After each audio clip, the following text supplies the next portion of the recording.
जय हिंद दोस्तों। स्वागत है आपका क्रिक स्पोर्ट्स 24 में। दोस्तों, आपको बता दें कि जायसवाल भारत के केवल दूसरे ऐसे ओपनर बने हैं जिनके नाम अब एक द्विपक्षीय टेस्ट सीरीज में 600 या उससे ज़्यादा रन बनाने का रिकॉर्ड है। इसके अलावा भले ही चौथे टेस्ट मैच में भारत की पहली पारी के दौरान यशस्वी जायसवाल शतक लगाने से चूक गए और 73 रन बनाकर आउट हुए, लेकिन अपनी अर्धशतकीय पारी के दौरान उन्होंने एक ऐसा कमाल कर दिया जिसकी कल्पना पहले नहीं की जा सकती थी। दरअसल जायसवाल 23 साल का होने से पहले एक टेस्ट सीरीज में 600 या उससे ज़्यादा रन बनाने वाले भारत के दूसरे और दुनिया के 7वें क्रिकेटर बन गए हैं। ऐसा कर जायसवाल ने जहां महान भारतीय कप्तान सुनील गावस्कर की बराबरी की, तो वहीं डॉन ब्रैडमैन के रिकॉर्ड को भी बराबरी कर ली है। दोस्तों, आज इस वीडियो में आपको बताएंगे कि यशस्वी जायसवाल के सफ़र के बारे में, जो संघर्ष इन्होंने यहाँ तक इस मुकाम तक पहुँचने के लिए किया है। पर उससे पहले अगर आप भी एक सच्चे क्रिकेट फैंस हैं तो आपसे रिक्वेस्ट है कि इस चैनल को लाइक, सब्सक्राइब कर घंटी वाला बटन जरूर दबाएं।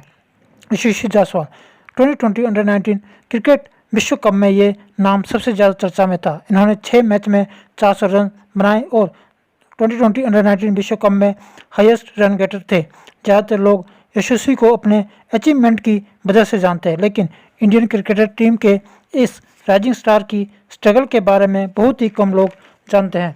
हर सक्सेसफुल इंसान के पीछे कोई ना कोई स्ट्रगल स्टोरी जरूर होती है, पर यशस्वी जायसवाल एक ऐसे खिलाड़ी है जिनका स्ट्रगल उस उम्र से शुरू हुआ जिस उम्र में शायद ही किसी बच्चे को पता होगा कि लाइफ का स्ट्रगल असल में होता क्या है। एक पानी पूरी बेचने वाले से लेकर 2020 अंडर-19 इंडियन क्रिकेट टीम में अपनी जगह बनाई। एक तरफ जहां इनके जर्नी से जुड़ी बातें हमें हैरान कर देती है, वहीं दूसरी तरफ हमारे लिए इनके लाइफ को जीने का जज्बा किसी इंस्पायरेशन से कम नहीं है। तो बात है साल 2011 की। उस वक्त यशस्वी 10 साल के थे। इन्होंने अपने सीनियर्स के कहने पर यह तय किया कि वो क्रिकेट में अपना करियर बनाने के लिए मुंबई जाना चाहते हैं। यशस्वी के पिता भूपेंद्र जायसवाल की भदोई यूपी में एक छोटी सी दुकान हुआ करती थी और ऐसे में मुंबई जैसे बड़े शहर का खर्चा उठा पाना उनके अकेले की बस की बात बिल्कुल भी नहीं थी।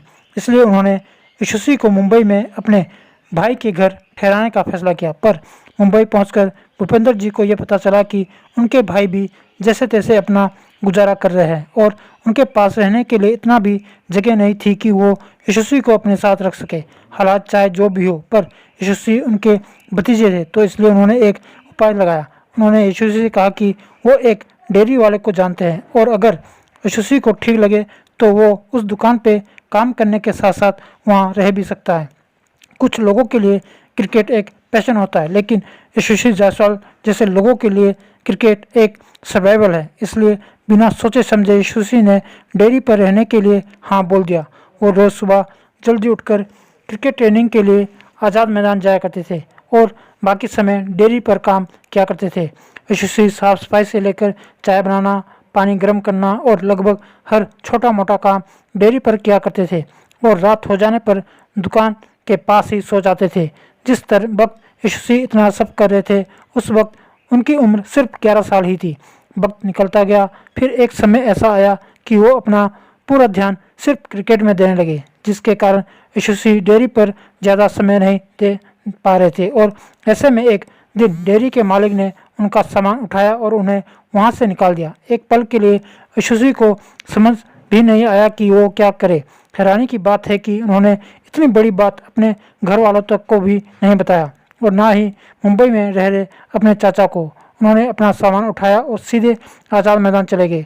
वहां जाकर मुस्लिम यूनाइटेड क्लब के फाउंडर इमरान से उन्होंने मदद मांगी। इमरान ने उनके सामने एक प्रस्ताव रखा कि अगर वो एक मैच में अच्छा परफॉर्म करेंगे तो इमरान उन्हें ग्राउंड पर ही एक टेंट में रहने की परमिशन दे देंगे। यशस्वी बात सुनकर इतना खुश हुए और सोचा फाइनली उन्हें अब टेंट में रहने का मौका मिल गया।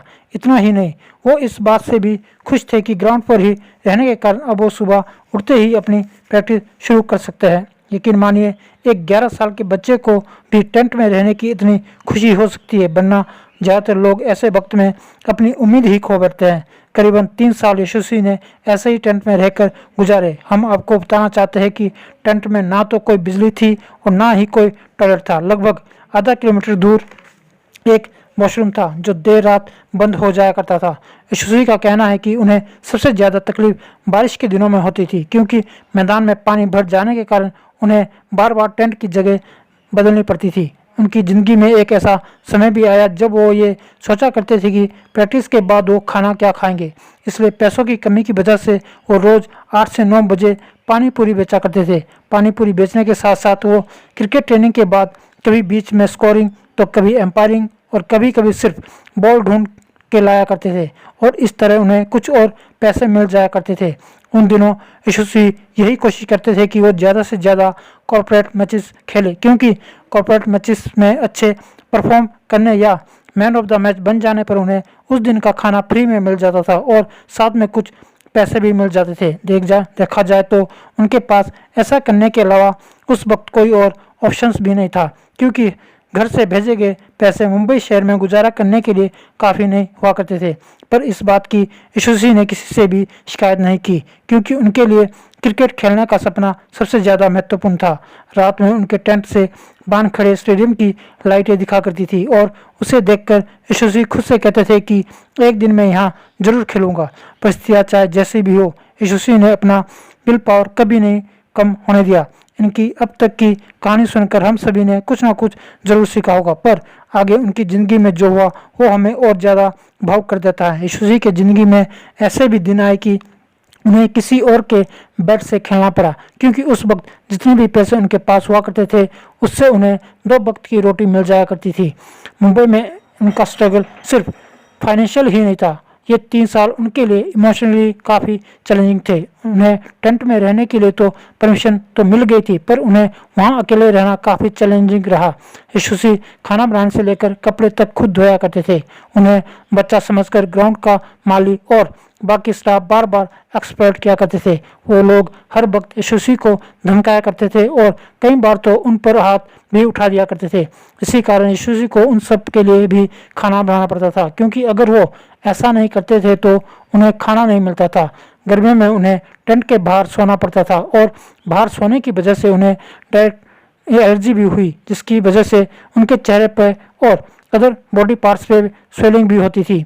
एक 11-12 साल के बच्चे के लिए ये सब एक डरावने सपने जैसा ही था। वो आज भी जब ये सब याद करते हैं तो वो बहुत भावुक हो जाते हैं। इतनी कम उम्र में 3 साल तक लगातार स्ट्रगल करते रहने की वजह से अब यशस्वी काफ़ी हद तक हताश हो चुके थे, जिसके कारण उनके पिता ने फैसला लिया कि अब वो उन्हें मुंबई से वापस ले आएंगे।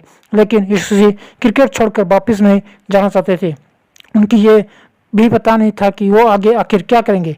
इसी दौरान उनके जीवन में उम्मीद की किरण बनकर आए ज्वाला सिंह, जिनकी ज्वाला फाउंडेशन नाम से एक क्रिकेट एकेडमी है। ये बात साल 2013 की है, जब पहली बार ज्वाला सिंह ने यशस्वी को खेलते देखा।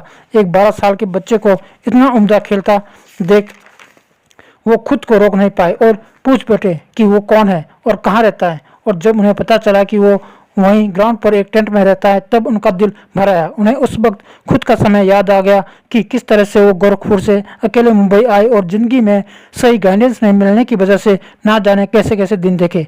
उन्होंने यशस्वी से उनकी फाइल मांगी और उनका परफॉर्मेंस देखने के बाद उन्हें अपने साथ अपने एकेडमी ले गए। ज्वाला सिंह ने यशस्वी के पिता से बात की और आश्वासन दिया कि अब वो इनका ध्यान रखेंगे और अब यशस्वी को बेहतरीन क्रिकेटर बनने से कोई नहीं रोक सकता। और तभी से यशस्वी जायसवाल ज्वाला सिंह के अंडर ट्रेनिंग करते आ रहे हैं। इतना ही नहीं, उनके साथ खाने पीने और रहने से लेकर सब कुछ ज्वाला सिंह ने ही संभाला। इसे आप नीति ही समझिए कि एक तरफ जहां उनके पिता उन्हें घर वापस ले जाना आए थे, वहीं दूसरी तरफ ज्वाला सिंह एक फरिश्ते के रूप में उनके ज़िंदगी में आए। ये यशस्वी के ज़िंदगी का एक टर्निंग पॉइंट था और इसके बाद यशस्वी क्रिकेट जगत में आगे बढ़ते चले गए और उन्होंने फिर कभी पीछे मुड़कर नहीं देखा। दोस्तों, आपको बता दें कि साल 2020 IPL ऑक्शन में राजस्थान रॉयल्स ने यशस्वी को 2.5 करोड़ रुपए में खरीदा। एक वक्त था जब यशस्वी के पास खुद के खेलने के लिए खुद का बैट भी नहीं हुआ करता था, पर समय का खेल देखिए आज यशस्वी का जलवा विश्व भर में दिखाई दे रहा है और महान क्रिकेट खिलाड़ियों के रिकॉर्ड तोड़ रहे हैं। दोस्तों, ऐसी जानकारी, क्रिकेट न्यूज और अपडेट के लिए बने रहे हमारे साथ। वीडियो अच्छी लगी तो प्लीज़ लाइक, सब्सक्राइब और अपने दोस्तों के बीच ज़्यादा से ज़्यादा शेयर कीजिएगा। धन्यवाद।